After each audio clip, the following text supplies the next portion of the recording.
Hi there folks, me again.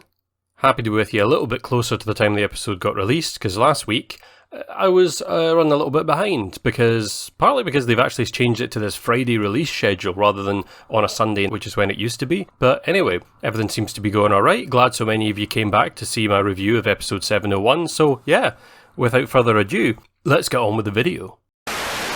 Outlander is the show by Starz Entertainment all about the Fraser family, who are time-travelling folk back in the 18th century, currently enjoying the build-up to the American War of Independence, and all the crazy shenanigans that happen with them as they live out in the middle of the woods, trying to get on with their day.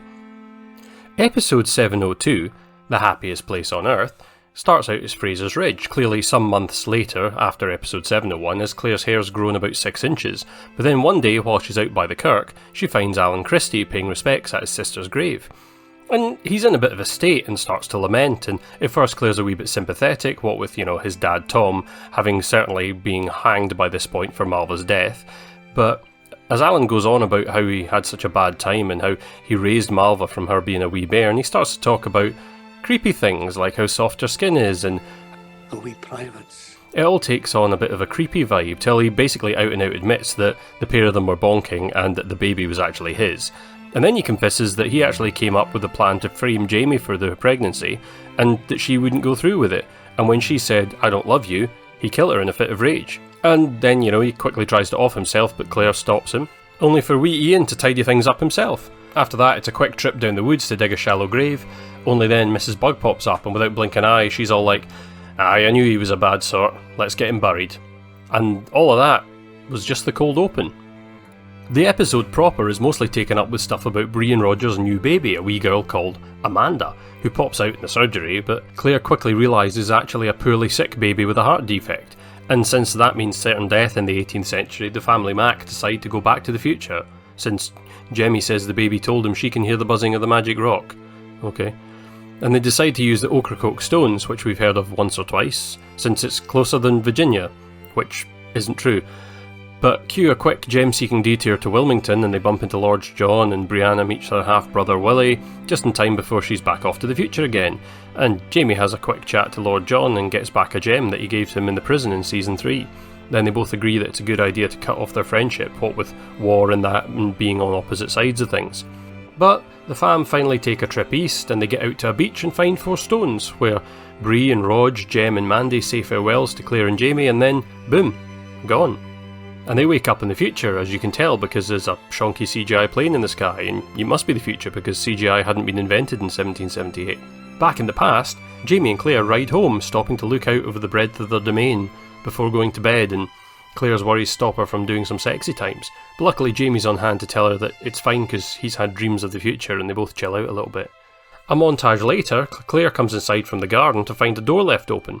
And it turns out it's Windowpane Dormouse who wants advice about how to use the stones in time travel, because last time he tried it drunk and he woke up in exactly the same place. So she tells him what she reckons about how to do it, and he's like, "Cool, cheers love, now give me all your gems." And then his pals, who have already cold clocked Jamie off screen, set about searching the place, uncovering some gold the bugs own, but no jewels. So they start to ransack the surgery and smash a load of ether, which inspires Wallop or Dingbat to strike up a tinderbox. No, seriously. And then, kaboom. End of episode.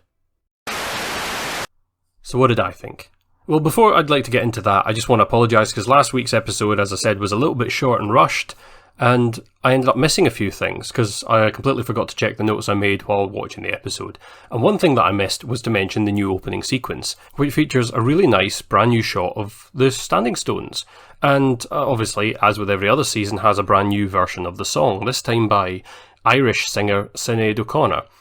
Which seems like an odd choice. You think they would have gone with a Scottish singer, being that that's the show. But anyway, honestly, I'm not a big fan of this version of the song. I think Sinead sounds a little bit croaky. I think the recording of it sounds almost a little bit tinny and reverby. And the final bit where she wheezes out the final lines of the episode title just doesn't work for me.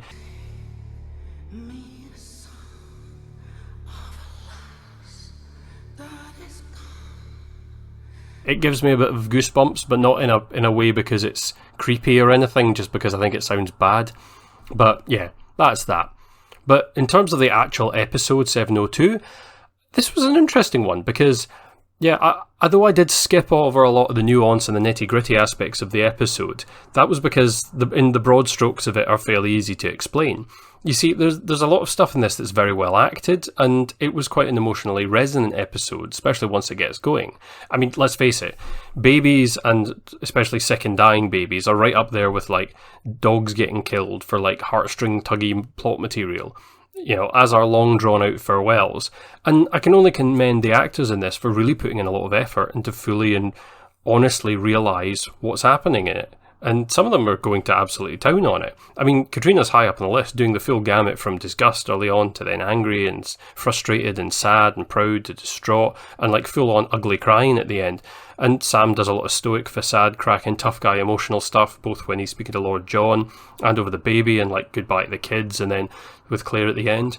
And I actually really like the wee moments where, like, for example, when Jamie tells Claire in the midst of her "grr, I'm a doctor" moment that maybe they should just pray because, you know, he's a man of faith above everything else, something that the show occasionally forgets or skips over, and that's obviously going to be his go-to in a moment of real worry or distress. And I also really like the scene where Mrs. Bug comes and helps him out by mucking in and grabbing a hoe to help dig a grave for dead Alan. I mean, we've not seen that much of these folks in the show, and I'm led to believe, partly for some spoilerly comments made last season or the season before, that the pair of them are going to feature a bit more prevalently and they're much more important in the books. And the gold thing apparently is something to do with something that I'm sure they'll explain that. Like Old Man Bug and Jamie yelling at each other in Gaelic, which was subtitled. That was quite interesting. I was curious as to why that was subtitled, but then the prayer that Jamie made earlier wasn't, because if we're going by the old logic that you only get to actually subtitles for the stuff that Claire understands. Anyway, I'm not sure how that fits anymore. But it was also really nice to see Brianna and Willie meeting up, although that coming this soon after the whole Malva and Alan revelation, I kind of felt like this scene could have gone the wrong way, especially all the sort of like the friendly glances and the hand kissing. I was like, you know what, somebody tell this pair that they're related, because, yeah, let's just not go down that road. This isn't Game of Thrones. And I'll say this, if you're a book fan and a big fan of these characters because you've spent years reading the books, I'm betting this episode hits really hard and really emotionally, because a lot of it's really big stuff, and especially going by some chat on Twitter, most of this is apparently straight from the books, and sometimes is right down to the exact same dialogue, and that's always good. That's an important part of any adaptation. But that said, as usual, I have some issues with this week. I mean, to begin with, can we just say there's some really ropey CGI and visual effects this season? Like, Dead Alan's weirdly photoshopped face on the dead body. I mean, sure, maybe that was because the actor wasn't readily available to be a corpse, but it looked so shonky. I mean, at first I thought, oh, they've just timed a little colour out of his face to make him look dead, but then I was like, actually, no, that just looks weird. Something's wrong. And yeah, the terrible CGI plane. I mean, if things got that tight-fisted at Stars, I mean, this is a show that had a full-on CGI plane in Season 2 that looked immaculate, but then again, it also did have that horrible riverboat sequence in Season 4, but I digress. And I just feel like that ball seems to have been dropped this season. I mean, I don't know if they've farmed out the shots to a different visual effects house, who knows. And to top all that, Jamie and Bree talking about Disneyland in what looked like it looked like a backdrop from a cheap 90s kids TV show, like The Forest of the Fireflies. I mean, I admit, I've never seen Fireflies in real life, and you look at the footage of it, and it is kind of bizarre and magical, and it does seem almost like something that's made up. But this looked like somebody's kids' MS Paint, like painting or animation that they did one day randomly after school. So, I mean, I kind of feel like when in doubt, don't try. Just set that scene somewhere else. Do something different. But going back a little bit just to Alan Christie, his death smacked kind of horribly of tying up a loose end for me, because the whole Christie storyline it's not been great, especially towards the end, because they spent so much time with the Malva storyline over last season, and I got really annoyed because at the end they kind of rushed through that, and instead of making it a whodunit, they just kind of then suddenly crashed straight into the trip to Wilmington, and then the utter exhausting mess of what happened last week. And this felt like, right, we just want to get this out the way now, so let's have Alan confess for no reason, just because we kind of need to put a pin in this and we want rid of it before we can move on to the rest of the episode. And anyway, by having him confess to it all, we have a real villain, so nobody has to feel guilty anymore about Tom's sacrifice, because it's Alan's fault now, even though it really feels like nobody actually cared anyway. And Claire's narration was kind of blithe and offhand about it last week, you know, very guess he's dead now, lol. But now, you know, I probably shouldn't moan too much about the narration because I have been moaning about it since literally episode 1 because I've always felt her delivery of the narration hasn't been great, usually because the narration itself is horribly written. So yeah, that's nothing new. The fact that he wanted to kill himself did remind me a little bit of that scene from Marvel's Civil War, only not as good.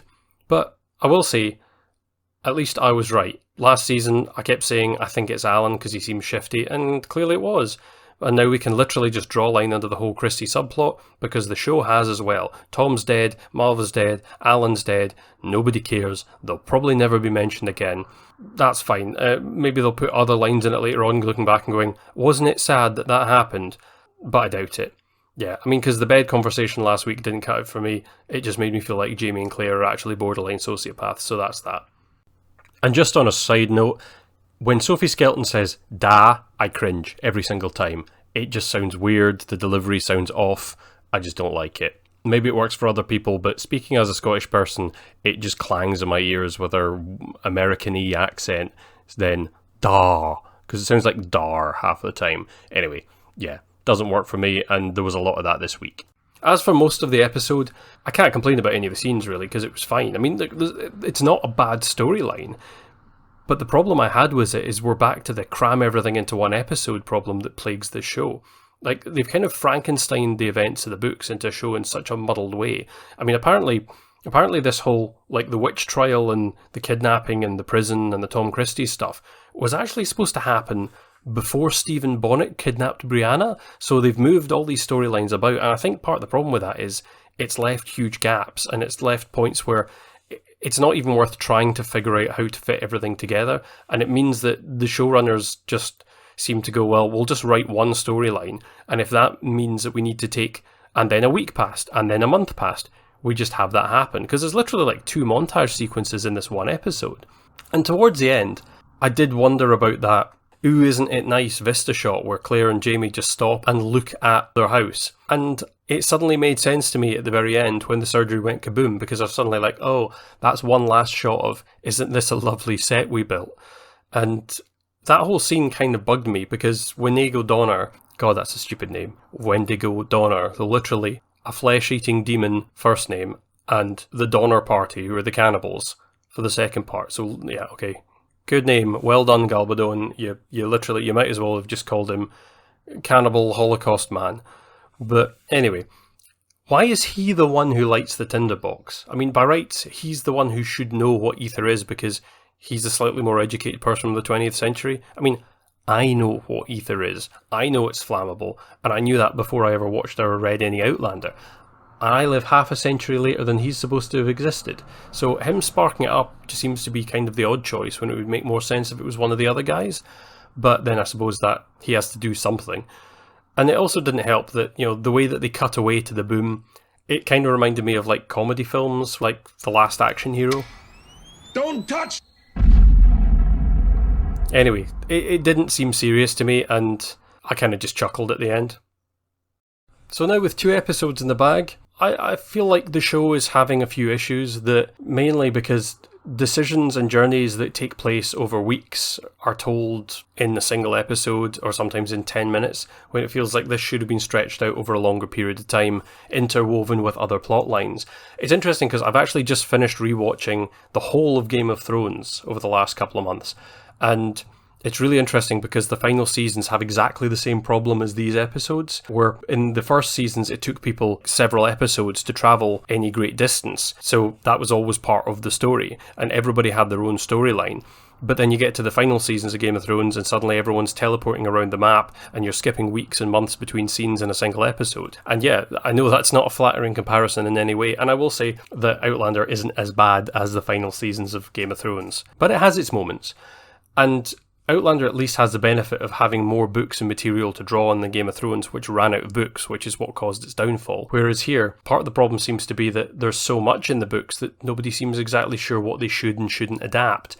And instead of turning it into a cohesive, well-told, long-woven storyline, they just go for, let's grab a storyline for the books and cram it into 1 or 2 episodes. And then that's just making it feel very bitty. If you're a big fan of the books and all you're here to do is see the greatest hits of Outlander, I totally get that. I completely understand why you would feel that way and why you'd want to do that. There's nothing wrong with that. It's fine. There's shows I like that do that.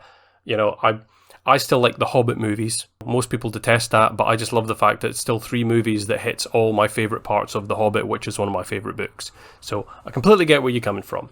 But for me, I'm really hoping that if that's the house burnt down, we're going to park that storyline, the Frasers are going to get on the road, we're going to do some other stuff, and hopefully the story will go off and actually be a more compelling series like it was back in the first few seasons. With that in mind, I'd just like to say thanks for listening as usual. It's great that people still want to hear me talk about this show. But till next time, these have been my grumpy opinions.